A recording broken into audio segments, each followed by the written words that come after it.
Hello everyone, welcome to Chhaya classes. आज इस video में मैं भारत के प्राचीन इतिहास के महत्वपूर्ण टॉपिक सिंधु घाटी सभ्यता का सेकेंड पार्ट डिस्कस करूंगी। इस वीडियो में इस टॉपिक से रिलेटेड संपूर्ण तथ्यों को कवर किया गया है, जिसे चित्रों की सहायता से आप आसानी से समझ सकते हैं। चलिए शुरू करते हैं। हड़प्पा कालीन संस्कृति, सिंधु घाटी सभ्यता, कांस्य युग, इन कई नामों से इस सभ्यता को हम जानते हैं।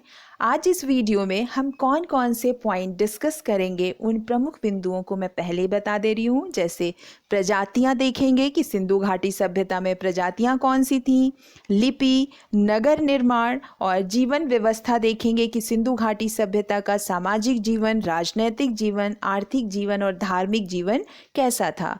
नेक्स्ट पॉइंट देखेंगे सभ्यता का पतन, और साथ में हम देखेंगे कि हड़प्पा की प्रमुख देनें क्या क्या हैं। ठीक है, तो चलिए स्टार्ट करते हैं। हड़प्पा सभ्यता। सबसे पहले इंट्रो में ये देखेंगे कि ये हड़प्पा सभ्यता थी कैसे। यह कांस्य युगीन और नगरीय सभ्यता थी। आपको यहाँ पे दो चीज़ें देखनी है कि जो कांस्य युगीन है और नगरीय सभ्यता है। और ये कांस्य का मतलब क्या है, ये एक मिश्रित धातु है जो तांबा और टीन से मिलकर बनती है। ठीक है, अब देखते हैं नेक्स्ट पॉइंट कि हड़प्पा के खोजकर्ता कौन थे। दयाराम साहनी थे। और सर्वप्रथम पता किसने लगाया था इस सभ्यता के बारे में? चार्ल्स मेंसन ने। और भारतीय पुरातत्व विभाग के अध्यक्ष कौन थे? Sir John Marshall. अब ये तीनों पॉइंट जो है वो बहुत इंपॉर्टेंट है। क्वेश्चन तीनों से आ सकता है जिसमें आप कंफ्यूज हो जाते हैं, इसलिए आप ध्यान रखिए कि खोजकर्ता कौन है, सबसे पहले पता किसने लगाया, और इस टाइम पर पुरातत्व विभाग का अध्यक्ष कौन था। तो सर जॉन मार्शल की अध्यक्षता में दयाराम साहनी ने हड़प्पा सभ्यता की खोज की थी। नेक्स्ट पॉइंट हम लोग देखेंगे कि इस सभ्यता में कौन कौन सी प्रजातियां निवास करती थीं। ठीक है, तो इस सभ्यता में टोटल 4 प्रजातियां निवास करती थीं। अब आपको कोई कंफ्यूजन नहीं होगी क्योंकि आप स्क्रीन पे देखिए टोटल 4 प्रजातियां आपको दिख रही हैं और यही सिंधु घाटी सभ्यता में निवास करती थीं। पहला क्या है? भूमध्य सागरीय, जो सर्वाधिक संख्या में थी वहाँ पर। और नेक्स्ट है proto Australoid, and next alpine, और नेक्स्ट है मंगोलॉयड। तो ये टोटल 4 प्रजातियां हैं जो सिंधु घाटी सभ्यता में निवास करती थीं। नेक्स्ट पॉइंट है लिपि। यहाँ के लोगों ने भी अपनी लिपि विकसित की थी, परंतु आज तक इसको पढ़ा नहीं जा सका है। वो यह लिपि कौन कौन सी है? पिक्टोग्राफ, चित्रात्मक एंड बूस्टोफर्डन के रूप में हम जानते हैं।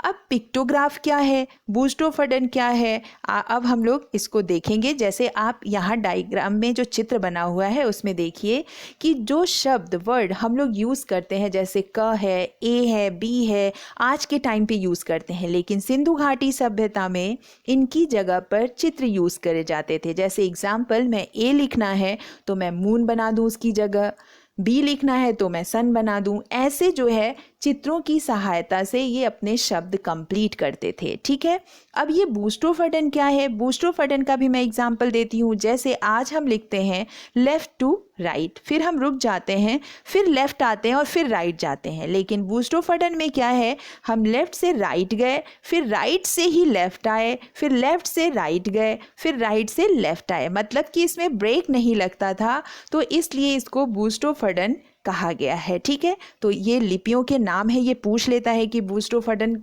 किस सभ्यता की लिपि है या पिक्टोग्राफी लिपि किसे कहते हैं, तो ये आप ध्यान रखिएगा। चलिए नेक्स्ट पॉइंट देखते हैं, नगर निर्माण। जो नगर निर्माण की बात है, सबसे पहले मैंने बताया कि सिंधु घाटी सभ्यता कैसी सभ्यता है? नगरीय सभ्यता है। तो स्टार्ट करते हैं कि इनका नगर निर्माण कैसा था। सिंधु घाटी सभ्यता अपने नगर नियोजन के लिए दुनिया भर में जो है वो प्रसिद्ध है।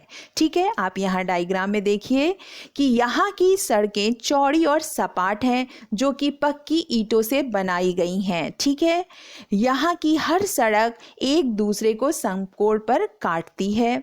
साथ में ये भी देखिए कि घर से निकलने वाले गंदे पानी के निकास की समुचित व्यवस्था की गई थी पक्की ईंटों से बनी नालियों का प्रयोग करके। यहाँ डायग्राम में देखिए जैसे पक्की जो है वो कैसी नालियाँ बनाई गई हैं, ठीक है। और आज जैसे हम लोग जो शहर देखते हैं, नगर देखते हैं और कितना सिस्टमैटिक वे में बसा होता है, तो वैसे ही ये सिंधु घाटी सभ्यता का आप नगर देखिए कि कितना सिस्टमैटिक वे में बसा हुआ है और जो सड़कें हैं वो कितनी सपाट और चौड़ी और पक्की ईंटों से बनाई गई हैं, ठीक है।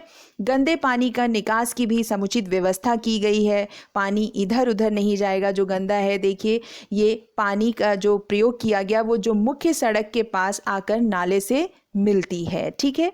तो और नेक्स्ट पॉइंट देखिए कि नगर अनेक आयताकार खंडों में विभक्त था और ये बात सिंधु घाटी की हर बस्ती पर लागू होती थी, चाहे वो छोटी हो या बड़ी, ठीक है। यहाँ पे आप देखिए कैसे आयताकार खंडों में विभक्त है, ठीक है। मोहनजोदड़ो में एक सार्वजनिक स्नानागार मिला है जो बहुत इंपॉर्टेंट है, अक्सर हम लोग सुनते हैं तो ये कंफ्यूज हो जाते हैं कि सिंधु घाटी सभ्यता या मोहनजोदड़ो। तो ये देखिए ध्यान रखिएगा कि जो मुझे सार्वजनिक स्नानागार मिला है वो कहाँ से मिला है, मोहनजोदड़ो से मिला है। और यहाँ पर खास बात क्या है कि इस स्नानागार से दोनों सिरों पर तल तक जाने के लिए सीढ़ियाँ बनाई गई हैं जो आपको डायग्राम में एकदम स्पष्ट दिख रही हैं, ठीक है। तो ये मोहनजोदड़ो का स्नानागार है, ठीक है। नेक्स्ट पॉइंट देखिए दुर्ग। मोहनजोदड़ो के पश्चिमी टीले पर सुरक्षा हेतु एक किले का निर्माण किया गया है। दुर्ग के चारों तरफ एक 45 फीट चौड़ी सुरक्षा दीवार है। यहाँ पे भी डायग्राम है, पूरी कोशिश की गई है कि आप चित्रों के माध्यम से अच्छे से इस सिंधु घाटी सभ्यता को समझ सकें, ठीक है। तो ये देखिए कैसे ये सुरक्षा के लिए 45 फीट चौड़ी सुरक्षा दीवार बनाई गई है, यहाँ पे देखिए। अब हम लोग देखेंगे नेक्स्ट पॉइंट जीवन व्यवस्था, जो बहुत इंपॉर्टेंट है कि जो इस फेमस सभ्यता के बारे में हम पढ़ रहे हैं उसकी जीवन व्यवस्था कैसी थी, सामाजिक जीवन कैसा है। तो सबसे पहले देखिए कि समाज की इकाई परिवार थी, ठीक है।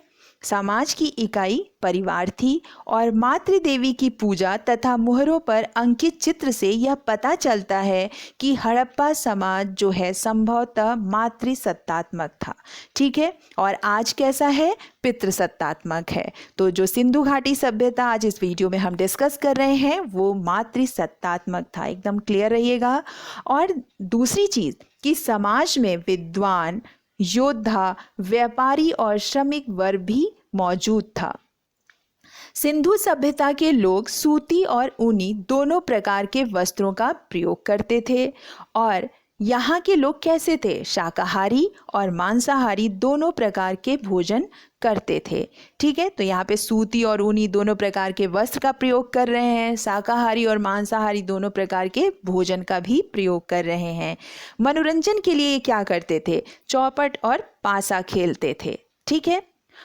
नेक्स्ट पॉइंट है अंत्येष्टि में सर्वाधिक प्रचलित पूर्ण समाधिकरण था, ठीक है। और साथ में जबकि आंशिक समाधिकरण एवं दाह संस्कार का भी चलन था।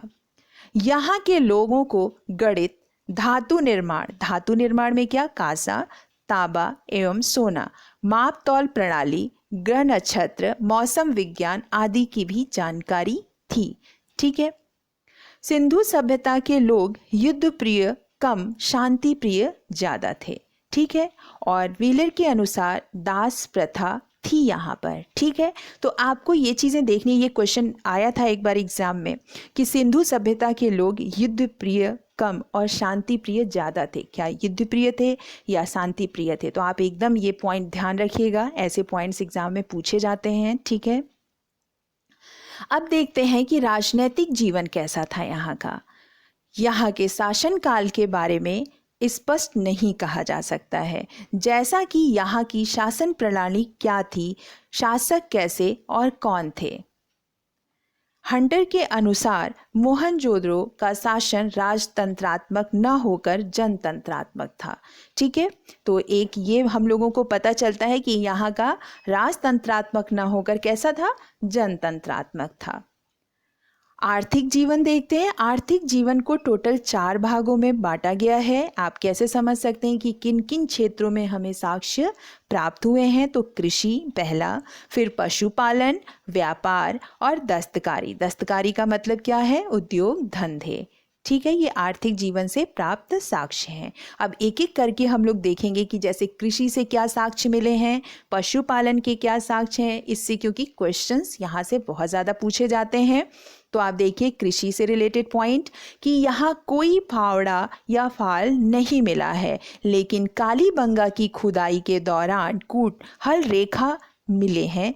उनसे आभास होता है कि राजस्थान में इस काल में हल जोते जाते थे।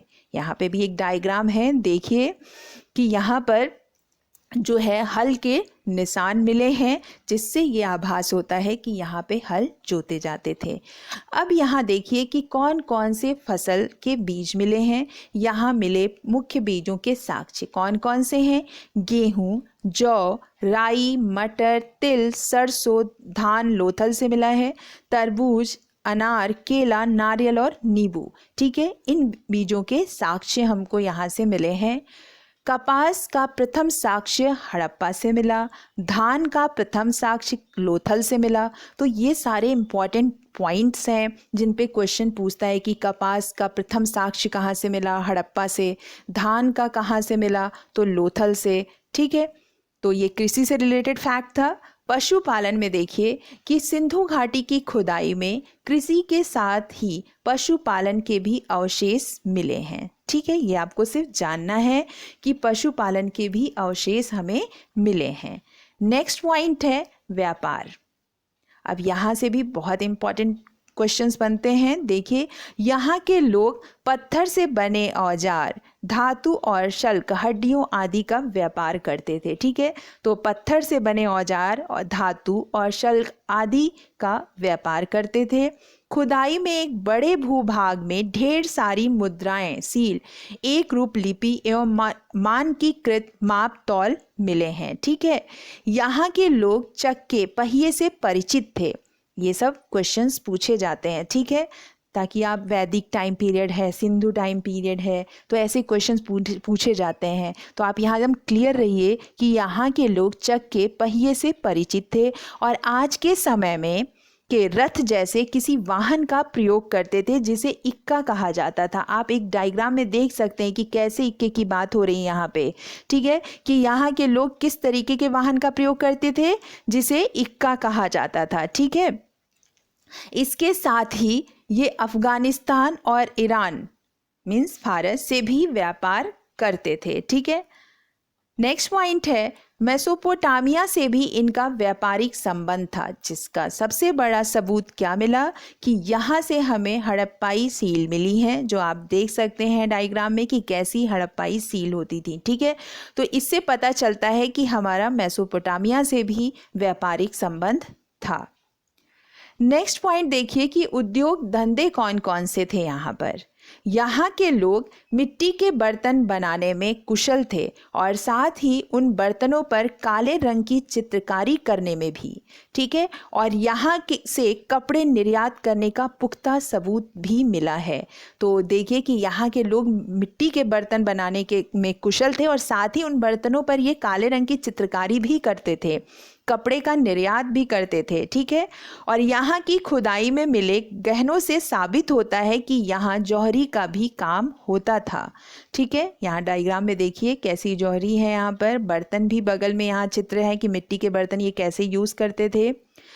यहाँ लोहे की कोई चीज़ नहीं मिली है। ठीक है, यहाँ लोहे की कोई चीज़ नहीं मिली है, जिससे यह साबित होता है कि ये लोग लोहे धातु को नहीं जानते थे। तो आप एकदम क्लियर रहिएगा कि ये लोहे को नहीं जानते थे। ठीक है, और नेक्स्ट पॉइंट देखिए शिल्प और तकनीकी ज्ञान। इन हिस्से रिलेटेड क्या ज्ञान है? सिंधु घाटी की अगर शिल्प और तकनीकी की बात की जाए तो यहाँ के लोग मुख्यतः पत्थर से बने औजार काम में लाते थे और कांसे का भी प्रयोग करते थे। ठीक है, सिंधु घाटी के लोग किस चीज़ का प्रयोग करते थे? पत्थर और कांसे का प्रयोग करते थे। और किस धातु का प्रयोग नहीं जानते थे? लोहे का प्रयोग नहीं जानते थे। ठीक है, कांसे को टीन और तांबे के मिश्रण से बनाया जाता था, ठीक है, इसीलिए इसे क्या कहा गया, कांस्य युग भी कहा गया है।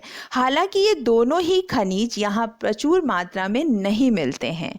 यहाँ लोग नाव बनाना जानते थे, सूती कपड़ों की बुनाई की जाती थी, मुद्रा निर्माण, मूर्ति निर्माण और बर्तन बनाना भी ये जानते थे। नेक्स्ट पॉइंट देखेंगे, धार्मिक जीवन। ये भी बहुत इम्पॉर्टेंट है इनका धार्मिक जीवन, ठीक है। देखिए पूजा के क्या क्या प्रकार हैं यहाँ पे। स्त्री पूजा जिसमें मातृ देवी की पूजा होती थी, पुरुष पूजा में रुद्र देवता की पूजा होती थी, आप कह सकते हो पशुपतिनाथ की, और अन्य प्रकार की भी पूजा यहाँ प्रचलित थी जिसमें आप देख सकते हैं लिंग पूजा, वृक्ष पूजा, वृक्ष पूजा में क्या आप कह सकते हो कि प्रकृति पूजा भी ये करते थे, पशु पूजा एवं ऋषि पूजा, सूर्य पूजा, ठीक है। तो इस तरीके से यहाँ पर स्त्री पूजा, पुरुष पूजा और अन्य प्रकार की पूजा जिसमें आप प्रकृति पूजा, पशु पूजा, ये सब जो है आ सकता है। तो इस तरीके से आप पूजा के इनके प्रकार देख लिए। नेक्स्ट पॉइंट देखेंगे कि मातृ देवी की प्रतिमा के प्रकार और स्थल कि कहाँ से किस तरीके की प्रतिमा हमें मिली है, ठीक है। अस्थि की प्रतिमा, जो मातृ देवी की प्रतिमा के प्रकार और स्थल कि किस प्रकार की और कहाँ से मिली है, ठीक है। तो अस्थि की जो हमें मातृ देवी की प्रतिमा मिली है वो कहाँ से मिली है, लाहदा नाला से मिली है, ठीक है। लाहदा नाला से मिली है अस्थि की प्रतिमा। और मिट्टी की प्रतिमा कहाँ से मिली है, राखी गढ़ी एवं बनावली से मिली है, ठीक है। तो इस तरीके से आप देख सकते हैं। नेक्स्ट पॉइंट देखिए, सिंधु घाटी में आज तक कोई मंदिर नहीं मिला है। आपने पूजा देखा कि 3 तरह की, स्त्री पूजा, पुरुष पूजा और साथ में अन्य प्रकार की पूजाएं, लेकिन सिंधु घाटी में क्या नहीं मिला है, मंदिर नहीं मिला है, ठीक है। तो अभी हम लोग जैसे पढ़ रहे हैं तो हम लोग को ध्यान है कि हाँ ऐसी पूजाएं होती हैं और क्वेश्चन आ जाए कि क्या कोई मंदिर के साक्ष्य मिले हैं, तो हमें लगेगा हाँ मिले हैं, लेकिन एकदम क्लियर रहिए कि सिंधु घाटी में आज तक कोई मंदिर नहीं मिला है। लेकिन एक क्या चीज़ यहाँ मिली है कालीबंगा से, स्वास्तिक चिन्ह, जो आज भी हम लोग बहुत ही हिंदू धर्म में इसका प्रयोग किया जाता है, स्वास्तिक चिन्ह का। वो स्वास्तिक चिन्ह कहाँ से मिला है, सिंधु घाटी सभ्यता से, और प्लेस क्या है, कालीबंगा से, ठीक है। तो एक ये बहुत इंपॉर्टेंट पॉइंट है और आपके नॉलेज के लिए भी बहुत अच्छा पॉइंट है। आप ध्यान रख सकते हैं कि जो स्वास्तिक चिन्ह है वो मुझे कालीबंगा से मिला है। साथ में अग्नि चक्र, सूर्य पूजा के साक्ष्य भी मिले हैं, ठीक है। लोथल, कालीबंगा आदि जगहों पर हवन कुंड मिले हैं जो कि उनके वैदिक होने का प्रमाण है, ठीक है। हवन कुंड मिले हैं जो कि उनके वैदिक होने का प्रमाण है। नेक्स्ट पॉइंट है कि चनहूदड़ों से मुहरे और बलि प्रथा के प्रमाण मिले हैं। चनहूदड़ों से कि मुहर से बलि प्रथा के प्रमाण मिले हैं। सिंधु सभ्यता में 100 के आसपास कब्रें मिली हैं। सिंधु सभ्यता में 100 के आसपास कब्रें मिली हैं। ये पुनर्जन्म में विश्वास था इनका, क्योंकि दाह संस्कार के 3 प्रकार यहाँ प्रचलित थे, ठीक है। तो आपसे एक क्वेश्चन ये भी हो गया कि पुनर्जन्म में इनका विश्वास था कि नहीं था, तो इनका विश्वास था। और ये किससे साबित होता है, क्योंकि यहाँ दाह संस्कार के 3 प्रकार प्रचलित थे। देखिए, पूर्ण समाधान, आंशिक समाधान और कलश समाधान, ठीक है। तो ये आप सारे पॉइंट्स हैं जो सारे इम्पॉर्टेंट ही पॉइंट्स हैं जो हम इस वीडियो में डिस्कस कर रहे हैं, और कोशिश यही की है कि जिस पे क्वेश्चन बनते हैं वही टॉपिक हमने यहाँ पर फैक्ट रखे हैं। धार्मिक दृष्टिकोण देखिए इनका क्या क्या है, अलौकिक, व्यवहारिक और मूर्ति पूजा। प्रथम साक्ष्य सैंधव से ही है, ठीक है। मूर्ति पूजा का जो साक्ष्य प्रथम हम लोगों को मिला वो सैंधव से ही मिला है। पत्थर की मूर्ति बनाने का प्रथम साक्ष्य मोहनजोदड़ो एवं हड़प्पा से था, ठीक है।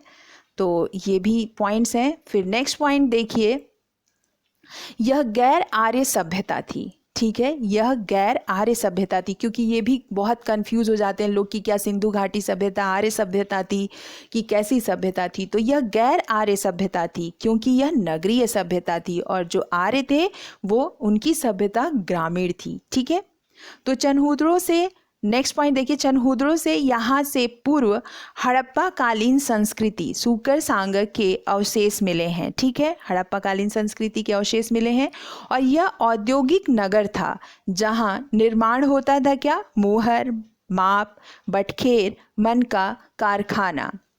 कालीबंगा जूते खेतों के साक्ष्य यहाँ से मिले हैं। कालीबंगा से कच्ची ईंट मिली है। तो दो चीज़ें आप देखें यहाँ पे, कालीबंगा से क्या क्या है, जूते खेत के साक्ष्य मिले हैं और कच्ची ईंट मिले हैं। तो ये सारे पॉइंट्स थे जो हम लोगों ने डिस्कस किया और साथ में ही सिंधु घाटी सभ्यता का पतन भी देखेंगे, क्योंकि इससे भी क्वेश्चन पूछता है कि कौन से विद्वान ने क्या कहा है, किस तरीके से जो है इनका पतन हुआ था। तो जिस तरह इस सभ्यता के उत्थान के बारे में अलग अलग हम लोग बिंदुओं को अलग विद्वानों की राय है, वहीं पतन के बारे में भी है।